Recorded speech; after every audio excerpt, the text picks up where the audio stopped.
देखिए, जो हम स्पोर्ट्स स्टार्ट करते हैं ना, बहुत हम्बल फैमिली से आते हैं। और जब मुझे आज भी याद है कि जब मैंने जब खेल स्टार्ट किया था, स्पोर्ट्स स्टार्ट किया था गांव से, तो वो कोई खिलाड़ी बनने के लिए नहीं स्टार्ट किया कि भैया शरीर ठीक हो जाएगा, नौकरी मिल जाएगी तो परिवार की आर्थिक स्थिति अच्छी हो जाएगी और थोड़ा जीवन यापन हो जाएगा। हम तकरीबन मोस्टली यही करते हैं सब। और क्योंकि क्या है कि ये खेल कोई आसान चीज है नहीं, खेल में बहुत पेन लेना पड़ता है, डेडिकेशन होता है, सारी चीजें होती हैं, तो फिर वो इंसान वही करता है जिसमें बहुत भूख होती है। तो जब आए तो कोई टारगेट था नहीं कि भैया ये करना कि नौकरी मिल जाए, बस एक बार इंडिया के लिए खेलें, इंटरनेशनल हो जाए, वही टारगेट होता था कि मतलब ये कहीं आगे जाना, मेडल जीतना, तो टारगेट था ही नहीं उस टाइम पे। मगर मैं एक बात कह रहा हूं कि आजकल मैं देखता हूं कि जो नए नए स्पोर्ट्स पर्सन है हमारे, तो मैं उनसे मिलता हूं तो वो सबका टारगेट होता है कि ओलंपिक में जाना, मेडल जीतना है।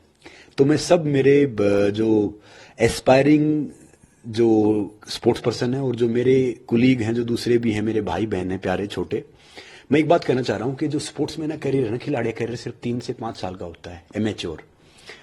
तो उस 3 से 5 साल में कोई भी भटका देता है हमें, हम उसमें पॉलिटिशियन भी बनना चाहते हैं, उसमें हम एक्टर भी बनना चाहते हैं, एंटरप्रेन्योर भी बनना चाहते हैं, सोशलिस्ट भी बनना चाहते हैं, और फिर वो है ना वो कैरियर चला जाता है। फिर हम पछताते हैं कि भैया वो फिर वापस नहीं मोड़ के आता। अब एक स्पोर्ट्स का सही होता है कि भैया मैं भी चाहता था कि ओलंपिक में जाऊं, मेडल जीतूं, मगर lack of finance, lack of guidance, lack of circumstance में वो कर नहीं पाया।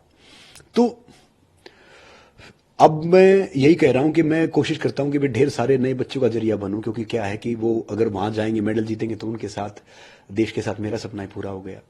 तो मगर मैंने एक बात नोटिस की है कि अब हमारे जो ढेर सारे जो युवा, उस टाइम में भी था, मैं भी कुछ समझ थी नहीं ना, कोई था कोई जो जैसा बात कहते थे मान लेते थे कि कोई कोई नेता है या कोई उद्योगपति है या कोई और तीसरा पर्सन है, वो किसी को भी मतलब अपने स्वार्थ के लिए भटका देते हैं कि भैया ये कर लो तो ये हो जाएगा, फिर वो टाइम चला जाता है।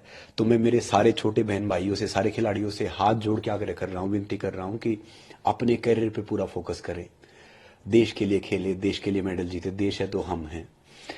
ढेर सारी चीजें हैं, ये मैंने बहुत ठोकर खा खा के सीखा, ठोकर खा के ठाकुर बन रहे हैं, बहुत सीखा। जो गलतियां मैंने की हैं, मैं नहीं चाहता कि कोई गलती आप करें या वो सब करें, क्योंकि भैया ये आपकी ये जिंदगी अगर आप अब वो करते हैं तो देश का भी, आपका भी नाम होगा, परिवार का भी नाम होगा, समाज का, देश का, राज्य का, सबका नाम होगा, और पूरी जिंदगी आप एक बहुत अच्छी तरीके से जिएंगे। आप एक इंस्पिरेशन हो, आप सब इंस्पिरेशन बनेंगे। तो सबसे एक गुजारिश कर रहा हूं कि कोशिश करो कि हम कैसे अपने उससे सबको इंस्पायर करें, और जो ये अपना ये टाइम है ना, एक जो स्पोर्ट्समैन का, जो स्पोर्ट्स पर्सन का जो कैरियर है, उसको फुल फोकस होके, डेडिकेट होके करें।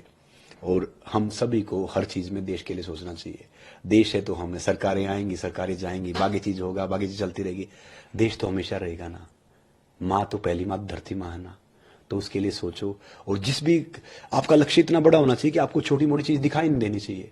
अगर छोटी मोटी चीज हमें दिखाई दे रही है तो हमारा लक्ष्य सही नहीं है, तो लक्ष्य नॉर्मली है। तो भैया आप अपना फोकस रहो, लक्ष्य पे रहो, और सबको ढेर सारी शुभकामनाएं, देश के लिए करते रहो। नमस्ते, जय हिंद।